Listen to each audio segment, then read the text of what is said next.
Hey everyone, and welcome back. We're going to be talking about a topic that a lot of people try to avoid, and that's feedback.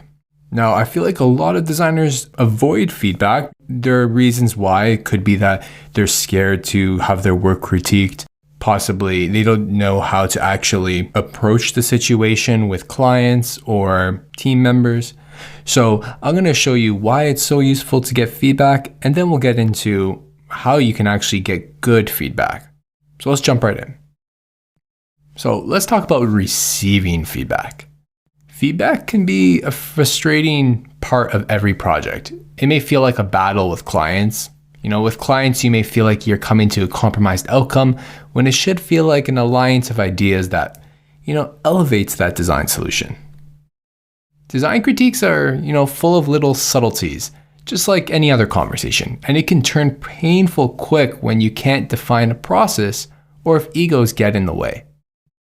Sometimes we go out and try to get feedback and we don't necessarily let people know the proper context of the feedback or what stage of the designs we're in, and people may just be throwing out irrelevant feedback towards us, and we don't know how to actually use that to move forward in the design process.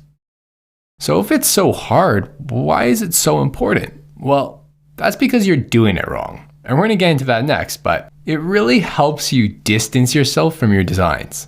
Sometimes as a designer, you get so connected to your work that may seem kind of dramatic and over the top, but it's true. That may lead you to start making some choices that don't necessarily benefit your users. And it happens. It really does. Feedback is a nice reminder that design is a craft. Feedback can also help you take a step back and see your designs from a different perspective. Sometimes we get a little tunnel vision. It's so easy to get stuck in a silo working at the same designs over and over again. We've all been there. And feedback really fixes that mindset and helps us improve. It also really helps you grow. You're going to inevitably work with other designers, and those designers may have different opinions, skill levels, and experiences. Listening to their opinions and feedback opens up your mind to new points of view, and it urges you to try new things that you may not have tried anyways. Feedback gives you new insight and approaches to design, and you will ultimately improve because of it, whether that be because of a team, like I mentioned before, in terms of people coming together to share their experiences or look at things from different perspectives, or working with clients and maybe understanding a problem just a little bit better. So how do we get good feedback? There are two types of feedback that have a significant impact on your design. The first one is constructive. Now this will help you move the design forward.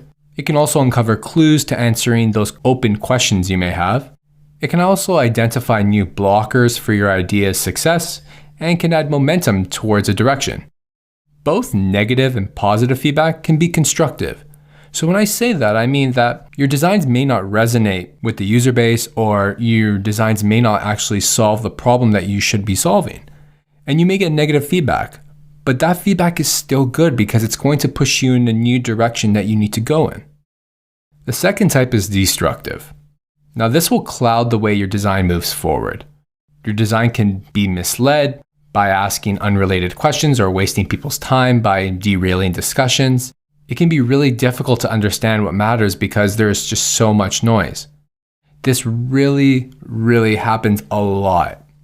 I feel like especially with clients, a lot of design critiques or feedback meetings, they often get derailed because there are so many irrelevant things that are popping up that aren't really relevant to the types of problems you're trying to solve or your designs in general.